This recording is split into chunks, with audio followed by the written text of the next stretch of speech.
네, 롤러코스터를 탄 듯 가격이 요동치고 있습니다. 비트코인에 대한 관심은 계속 뜨거워지고 있습니다. 주말 사이에 가격이 40% 가까이 떨어졌는데 오늘은 또 30% 가까이 오르고 있습니다. 열풍의 한가운데선 비트코인 과연 무엇인지, 현재 어떤 문제점이 있고 경제에서 어떤 역할을 할지 좀 복잡한 얘기입니다만 전문가와 함께 쉽게 풀어보도록 하겠습니다. 오정근 한국금융 ICT 융합화학회 회장 그리고 정철진 경제평론가 자리에 함께 하셨습니다. 안녕하십니까? 네, 안녕하세요. 일단 제가 초등학교 한 6학년 정도 수준으로 이해할 수 있게 그렇게 생각하시고 좀 쉽게 좀 설명 부탁드려요. 비트코인이 뭡니까? 비트코인, 디지털 암호화폐다. 일단 이렇게 정의를 내리고 시작하면 좋을 것 같습니다. 그러니까 모든 거래와 생성부터가 디지털이고 암호화폐라니 암호라는 것은 이 프로그램 자체가, 즉 생성 자체가 일종의 암호를 풀어야 하나의 이제 비트코인이 탄생되는 채굴이라고 하는데요. 그런 형식을 거쳤기 때문에 암호라는 말이 붙었고요. 끝에 붙이는 화폐는 아직은 이것은 완성되지는 않았지만 일부 국가에서는 마치 화폐처럼 거래까지 되고 있기 때문에 이제 디지털 암호 화폐다. 이렇게 정의를 내리고 있습니다. 그러니까 지금 화면에 나오는 저 동전은 아닌 거죠? 저 아닙니다. 네. 디지털 비트코인 같은 경우에는요. 이제 신청하게 되고 채굴하거나 거래를 하면 나의 디지털 지갑이라는 게 내 컴퓨터에 생성이 되거든요. 그럼 그 디지털 지갑에 주소가 있고 거기에 얼마가 들어있는지가 이제 써 있습니다. 예. 디지털로 숫자로요. 그렇게 확인되는 것이지 저런 그림으로 되어 있는 것은 아니고 지금 비트코인이 모든 디지털 암호화폐의 전부인 양 또 이렇게 인식되지만요. 현재 이거 누구나 그 프로그램을 통해서 만들 수가 있거든요. 1,300가지 종류의 지금 디지털 암호화폐가 실질적으로 만들어져서 거래되고 있다. 이렇게 생각하시면 되고 그중에서 비트코인이 가장 인기 있는 디지털 암호화폐다. 하나만 더 질문드리죠. 네. 이게 많이 오른데 그러니까 그럼 나도 한번 사볼까? 그러니까 코인 하나당 지금 얼마입니까? 1,900만 원이 넘으니까 사람들이 야, 그걸 어떻게 내가 하나에 1,900만 원짜리를 하는데 이거를 쪼개서도 살 수 있어요? 네, 그런데 이제 거래에 따라서 그게 다른데요. 예. 가령 우리가 1비트코인인데 이제 거래를 사고 팔 때 있지 않습니까? 그때 0.5라든가 0.8이라든가 이렇게 쪼개서도 거래가 가능한 것인데 그것은 거래소마다 그런 거래 단위가 있기 때문에 충분히 그러니까 1,800만 원이 있어야지만 비트코인을 투자할 수 있고 그런 것은 아닙니다. 예. 네. 우리가 비트코인 하지만 이 일종의 이제 가상화폐가 비트코인만 있는 건 아니죠. 아니, 다른 그렇습니다. 것들도 물론. 있는 거죠. 예. 네, 지금 현재 비트코인이 아까 말씀하신 것처럼 한 1,200~300개 정도가 개발되어 있고요. 예. 그다음에 이제 1,200~300개 중에서 거래가 되고 있는 것이 현재 한 600여 개. 현재 전 세계 약 100대 거래소에서 약 300여 개의 거래 시장에서 거래가 되고 있는데 이게 한 600여 개가 거래가 되고 있는 상황입니다. 전체 비트코인이 몇 개라고 하셨죠? 전체 이제 암호화폐가 한 1,200~300개고요. 거래가 되고 있는 것이 한 600개고 이 중에서 약 한 시총의 약 거의 3분의 2를 차지하는 것이 비트코인입니다. 문제는 그 1,600개의 그 비트코인의 한 40% 가량을 전체 한 1,000명 정도만이 그걸 가지고 있다 이런 얘기가 있더라고요. 저는 그런 보도 자체가 신빙성이 없다고 생각을 합니다. 예. 왜냐하면 현재 지금 비트코인이나 가상화폐 거래는 그야말로 익명으로 거래가 되고 있고 예. 최근에 미국의 제일 큰 데가 이제 코인베이스인데 코인베이스는 미국 전체에 약 24개 정도의 거래소를 가지고 운영하는 회사인데 코인베이스에 대해서 국세청에서 세금 부과 여부를 검토하기 위해서 거래 내역을 제출해 달라고 요구해놓고 있는 상태입니다. 그 정도로 현재 그걸 파악한다는 것은 쉬운 일이 아니고 전 세계 약 한 100개 정도의 거래소, 시장으로 따지면 한 300여 개 시장에서 거래되어 있는 익명으로 거래되어 있는 그 상황을 제가 파악이 지금 굉장히 어려운 상황인데 미국조차도 그렇게 한 것은 그냥 한 칼럼니스트가 대충 어떤 자료를 가지고 추정해 본 것이기 때문에 제가 보기에는 상당히 신뢰성 자체가 좀 문제시되는. 근데 아마 그런 지적은 있을 수 있을 것 같아요. 이제 이게 디지털 암호화폐라는 게 개발자라는 게 있지 않습니까? 예. 비트코인 같은 경우에는 사토시 나카모토가 있고 또 이더리움 같은 경우에는 마이크로소프트사가 주도하고 있고 그러니까 그 개발자가 첫 번째 프로그램을 만들었을 때 남들은 관심 없었을 때 스스로 많이 문제를 풀어서 상당 부분 채굴을 해놨을 거거든요. 그러니까 한 1,000여 가지 종류의 이 암호화폐 중에서 비트코인만 따로 떼놓고 본다면 지금 추정치로 이미 사토시 나카모토 익명의 프로그래머긴 하지만 그 사람이 한 30%는 이미 홀로 다 풀어가지고 보유하고 있을 것이다. 게다가 후발 채굴업자로 중국이 어마어마하게 뛰어들었거든요. 그러니까 비트메인 같은 그런 채굴업자들이 또한 이 채굴 시장의 3분의 1을 갖고 있기 때문에 아마도 이런 추정은 가능합니다. 비트코인만 따로 떼놓고 보자면 절반 이상 정도는 중국의 채굴업자와 개발자가 일단은 선점한 상태다. 아마 이런 것들은 지적할 수 있겠습니다. 그러니까 채굴 지금 나오고 있는데요.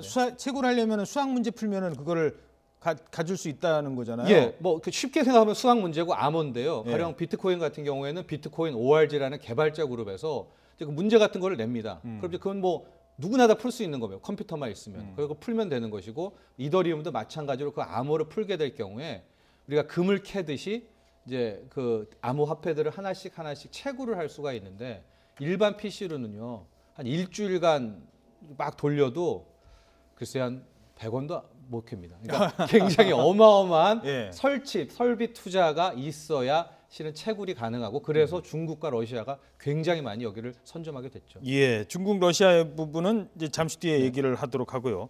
자, 그러면 이 비트코인을 누가 갖고 있는지조차 모른다. 지금 그렇게 말씀을 네, 하시는 그렇습니다. 지금 현재 대체로 전 세계적으로 거래자가 예컨대 한 300여 개 시장에서 거래가 되는데 미국이 엊그제 제가 보도를 보니까 약 그 코인베이스에 거래하는 사람이 약 1,200만 명 정도 된다고 그러거든요. 그런데 예. 미국의 거래 비중이 약 한 30% 정도 됩니다.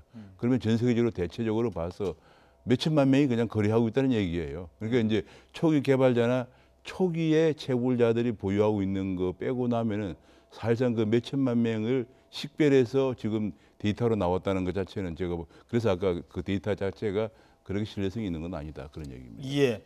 자, 근데 문제는 이 알지도 못하고 만져지지도 않고 누가 갖고 있는지도 모르는 이 비트코인이 가격이 폭등한다는 겁니다.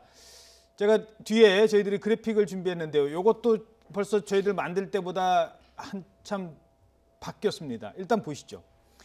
맨 끝에 12월 1일 날 가격입니다. 이때만 해도 1,190만 원이었는데요. 이게 쭉 오르기 시작을 하더니 갑자기 지난 6일과 7일을 지나서 급등을 합니다. 그러면서 2천만 원이 넘어가요. 2천만 원이. 그리고 나서 다시 지난 주말 사이에 가격이 폭락을 했습니다. 올라갈 때는 뭐 40% 오르고 내려갈 때도 한 40% 내려가고 주식시장도 상한가 하한가가 있는데 지금 이거는 그 가상화폐가 이 정도로 오르고 내린다. 여기에 이제 하나가 더 붙어야 됩니다. 아직 저희들이 준비할 때만 해도 내려갈 때였는데요. 지금 시세는 1,890만 원, 거의 1,900만 원에 육박하고 있습니다. 자, 무섭습니다. 네. 정말 무서워요. 근데 이게 지금 12월로 쪼개서 그렇죠. 이게 1월에는 한 1,100달러 정도였거든요. 그게 지금 2만 달러니까 거의 연간으로는 20배가 올랐고요. 예. 2009년 대비 지금은 이게 지금 200만 배입니다. 그러니까 만약 2009년에 그냥 100만 원을 아무 생각 없이 비트코인에 투자했다. 그럼 이 돈은 지금 얼마겠습니까? 2천억이 됐습니다. 예. 그러니까 참 이 어마어마한 광풍이 불었던 것이죠. 예. 게다가 우리나라에서는 뭐 그런 보도도 나왔습니다. 이게 뭐 한 고등학생이 자기가 뭐 투자를 했는데 엄청나게 뭐 돈을 뭐 1,000만 원 넘게 벌었다 이러면서 학생들 사이에서도 투자 광풍이 불기도 했다고요. 저는 그 부분에 관해서 한 가지 지적을 하고 싶은 게 있습니다. 예. 지금 어른들은 흔히들 말하는 디지털 이주민이라고 합니다. 우리가 이거 모바일을 쓰지 않았죠. 지금 초, 중고등학생들은 어릴 때부터 디지털을 쓰기 시작한 사람들이에요. 예. 그걸 디지털 원주민이라고 합니다. 현재 두 번째의 가상화폐 혹은 암호화폐를 개발한 사람이 소련 태생인 부탈린인데 부탈린은 19살 때 2대 지금 세계 두 번째 가상화폐를 개발해서 광풍을 일으켰는데 그 사람들은 벌써 중고등학교 때부터 해온 사람들이에요. 연구를 해온 사람들입니다. 지금 우리가 고등학생이라고 해서 우습게 알고 그런 식으로 얘기를 한다고 하는 것은 우리나라에서는 다시는 제2의 부탈린 같은 사람이 나와서는 안 된다는 얘기가 마찬가지이기 때문에 저는 우리나라 청소년들 예, 너무 교수님. 근데 문제가 이게 있다고 좀 생각합니다. 다른 게요. 비트코인을 차라리 우리 고등학생이 개발하기 위해서 거기에 연구를 했다면 문제가 안 되는데 누가 돈 번다니까 갔다. 이거는요. PC방 가가지고 그러니까 예를 들어서 컴퓨터 프로그램을 개발하는 좀 학생과 다릅니다. PC방 가서 게임하는 좀 학생의 다릅니다. 차이 최근에 있거든요. 한국의 게이머들이 세계 프로그래머를 시장을 석권하고 있거든요. 그 사람들이 처음에는 다 게임을 했던 사람들이에요. 예. 그러다가 세계 프로그램 시장을 석권하고 지금 그 사람들이 출전하는 프로그램 게임은 그야말로 수만 명이 보면서 그것도 입장권이 보통 20만 원, 30만 원 됩니다. 저는 이렇게 보면 안 되고요. 뭔가 지금 우리가 그냥 이걸 그냥 투기 열풍이다 이렇게 보기보다는 젊은 사람들이 지금 말씀드린 너무 돈에 딸리고 하면 안 되겠지만은 젊은 사람들이 새로운 세계에 새로운 디지털 그 기술이나 문화에 좀 익숙해지는 것에 대해서 너무 부정적으로 본다는 것은 우리 디지털 그 혁신에 저해가 될 수 있다. 좋은 지적이십니다. 그래서 지금 우리 정부는 디지털 이 머니의 시장에 대해서 가상화폐 시장에 대해서 과연 규제를 할 것인지 아니다. 이게 4차 산업혁명의 어쩌면은 열쇠가 될 수도 있기 때문에 좀 더 제도화 시켜야 된다. 쉽게 말해서 미국이나 유럽처럼 제도화를 시켜야 된다라는 주장이 있고 중국이나 러시아처럼 아예 문을 걸어 잠가야 된다라는 주장이 있습니다. 이 부분을 사실은 전문가들께 여쭤보기 위해서 지금 모셨습니다. 그거 들어가기 전에 하나 기술적인 거 하나 더 있습니다. 비트코인이 이게 진짜인지 아닌지를 뭘 알아야 될 거 아니에요. 또 거래를 한다는데 근데 이게 진짜인지 아닌지를 알기 위해서는 블록이라는 게 있고 블록체인이라는 게 있다면서요? 설명을 좀 해주시죠. 그러니까 사타시 나카모토, 그러니까 블록체인으로만 일단 국한돼서 얘기를 해드리면 첫 번째 논문이 나왔을 때 사람들이 읽어보고 이거 별거 아니네 했는데 이것 때문에 이게 화폐의 가능성이 있겠구나 한 것이 바로 저 블록체인의 원리입니다. 즉, 이 나카모토가 하나의 이제 화폐가 탄생됐을 때 A하고 B하고 거래됐을 경우에 그 A하고 B와의 하나의 거래를 어떤 식으로 안전하게 묶을 수가 있을까? 그러면서 나온 것이 바로 블록체인이라는 건데요. 블록이랑 체인을 일단 따로 놓고 생각을 하시면 될 것 같습니다. 블록이라는 게 뭐냐면요. 저기 이제 화면 속에서는 A가 B에게 송금 이렇게 되어 있는데 뭐 A와 B가 송금뿐만이 아니라 돈을 주고받는 것도 되고요. 물건을 주고받는 거래도 됩니다. 거래가 이루어지죠. 그럴 경우에 일정 시간이 지나면 A하고 B의 디지털 서명이라는 암호를 걸리면서 하나의 데이터 블록이 딱딱 끝납니다. 그럼 이제 B가 있잖아요. 근데 B가 또 다른 사람이 C하고 거래를 원합니다. 그럼 B하고 C가 새롭게 거래를 맺는데 그때도 또 다른 암호, 디지털 서명으로 블록이 또 하나가 만들어집니다. 그럼 첫 번째 거래와 두 번째 거래가 체인으로 딱딱 묶어져요. 그러면 뭐 첫 번째 거래, 두 번째 거래, 뭐 100번째 거래가 쭉 있지 않습니까? 그 거래에서 거래 당사자들의 모든 익명성은 이게 보존이 되지만 실제적으로 누가 사고 팔은 내역은 남아있다. 그 내역은 남아있고 그 내역을 조작이 못합니다. 왜냐하면 해킹을 뚫고 들어가려면 그게 이제 뭐 120개 블록이 붙어있다. 하나하나를 다 서명을 깨고 들어가야 되는데 현재 해킹 기술로는 또 미래 해킹 기술로는 그걸 깰 수가 없거든요. 그러니까 이 블록체인이라는 것이 정말로 완벽한 장부의 구성이구나. 그래서 실제로 우리가 이것을 뭐 금융이라든가 의료라든가 어떻게 활용하냐면은 장부에 대중하다. 거래 원장을 세상에다 공개하는 것이다. 그러면은 우리가 하려 중고차 매매다. 더 이상 속고 살 일이 없어요.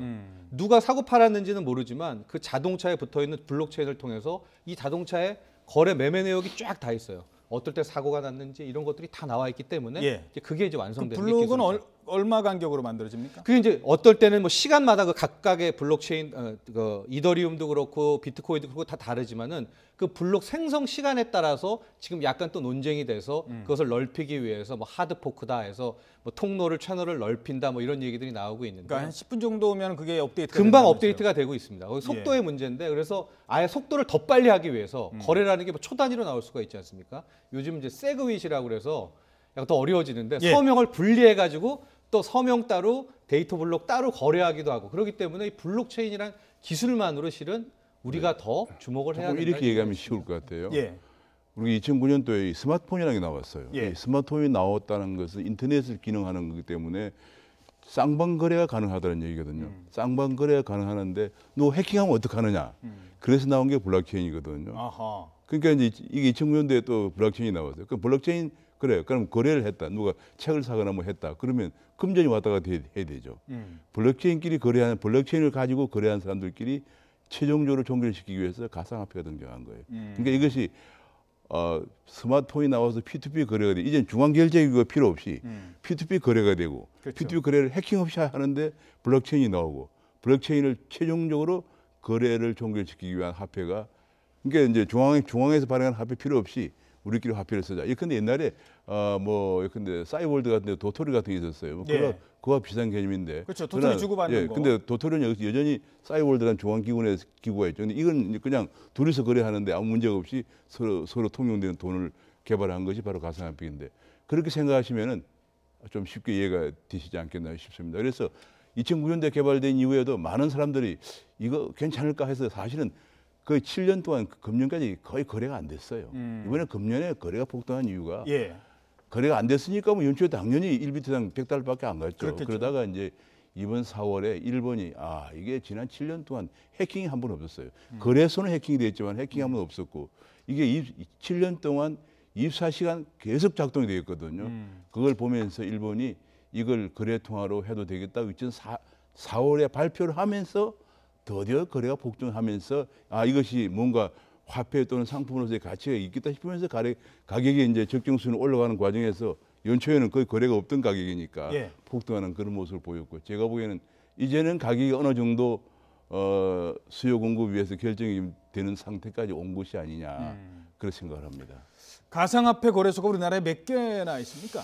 크게 한 3개 정도, 빅3라고 불리고요. 한 5개, 6가지 정도인데 거의 뭐 제주에서도 3곳 중에 하나를 다 거래하고 있는 것 같습니다. 예. 그런데 지금 정부에서 보니까 뭐 인터넷에 보면 광고도 이제 나와요. 비트코인 여기서 하십시오라고 이제 하는데 네.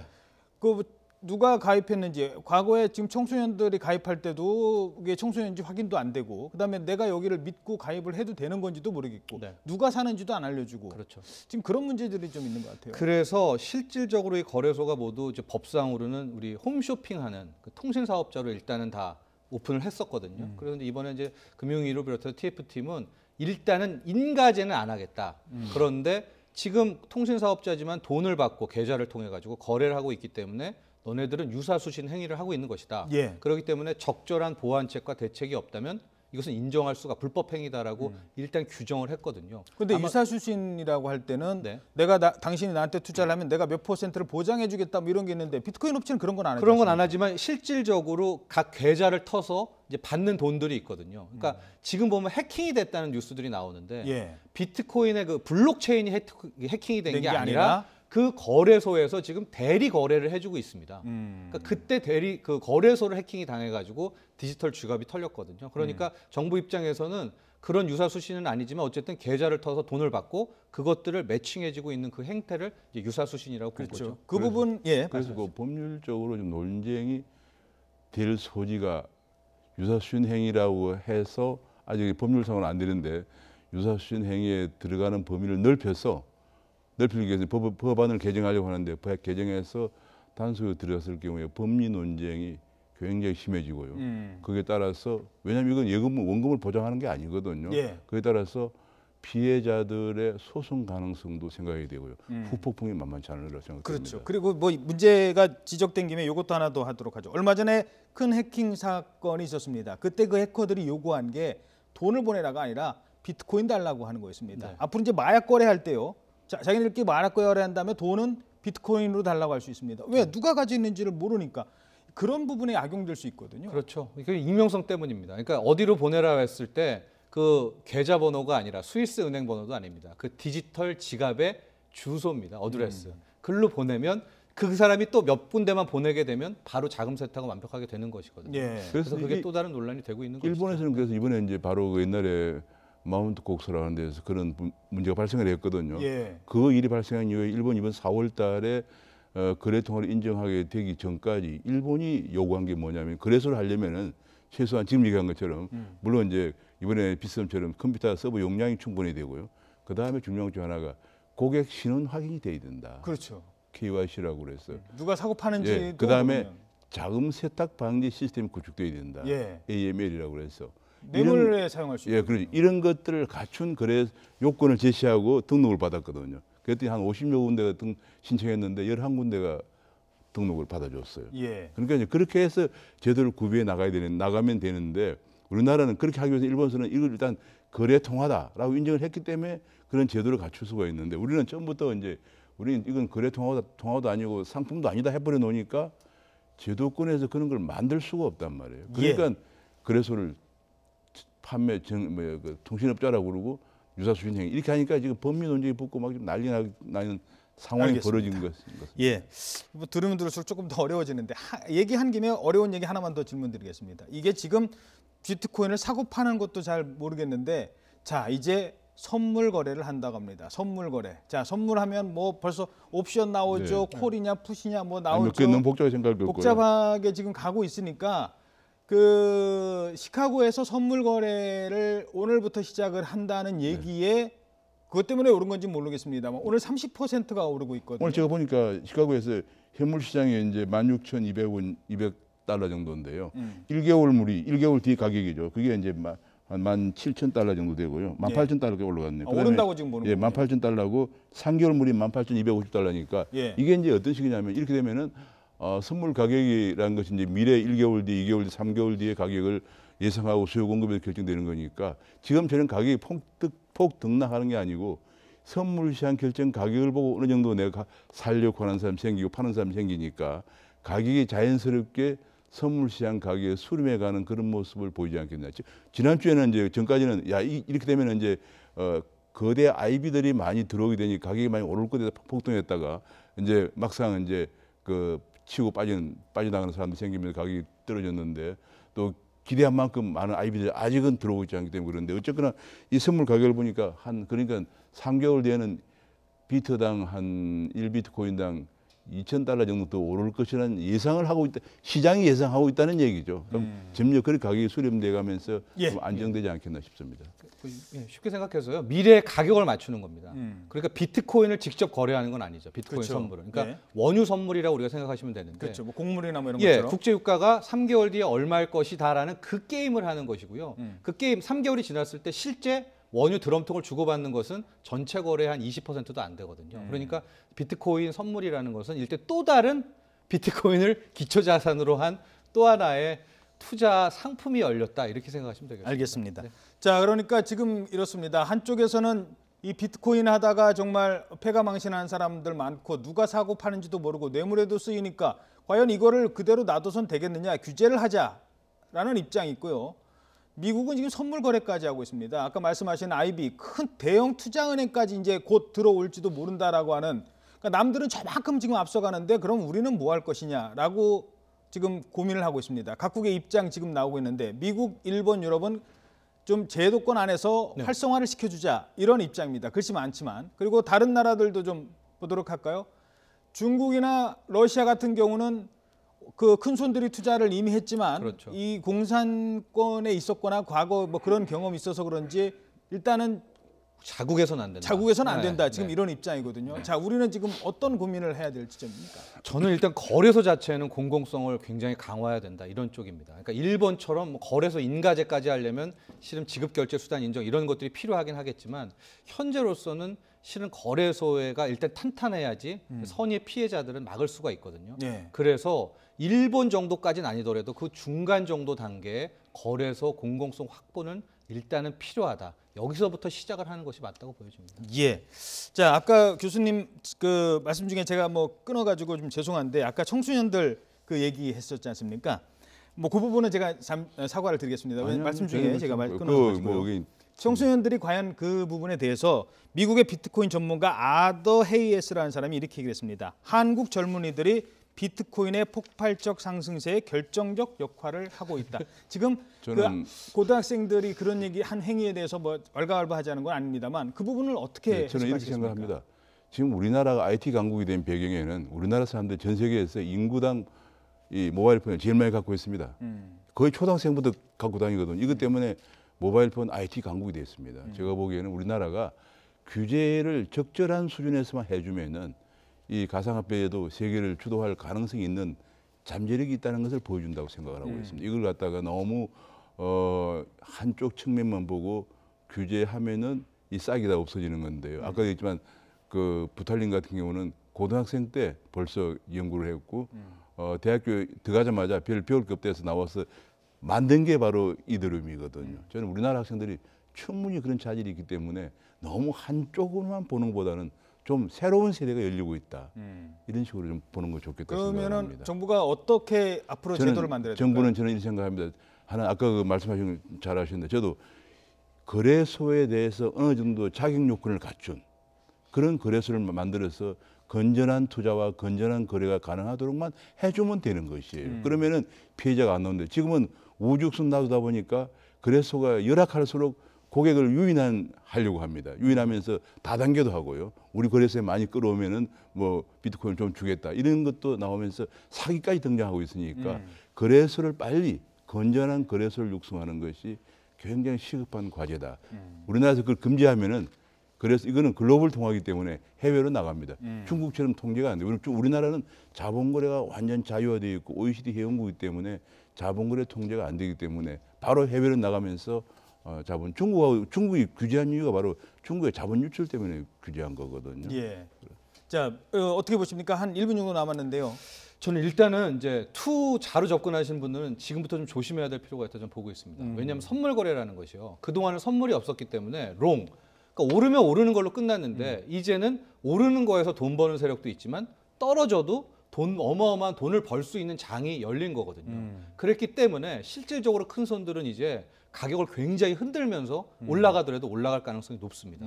게다가 지금 비트코인 강세의 또 이면엔 달러 약세가 있거든요. 우리 종이돈의 왕인 달러를 믿지 못하기 때문에. 근데 지금 뭐 가령 미국이 또 금리 인상이나 이런 것들을 통해서 달러가 힘을 낼 경우에 돈들이 다시 또 빠져서 어디로 갈지 모릅니다. 그래서 저는 일단은 오늘로써 이제 미국 시카고 옵션 거래소에서 선물 시작됐는데 저는 이게 제도권 진입이다, 호재다라고 기뻐하기보다는 일단은 좀 투자 주의보성으로 접근하는 것이 좋겠다 이런 조언도 하고 싶습니다. 알겠습니다. 자, 투자인가 투기인가 뭐 판단은 여러분께서 하시겠습니다만 지금 전문가들은 조심해서 들어가야 될 때다. 뭐 이 정도로 정리를 하겠습니다. 오정근 회장 그리고 정철진 평론가였습니다. 두 분 고맙습니다. 네, 감사합니다.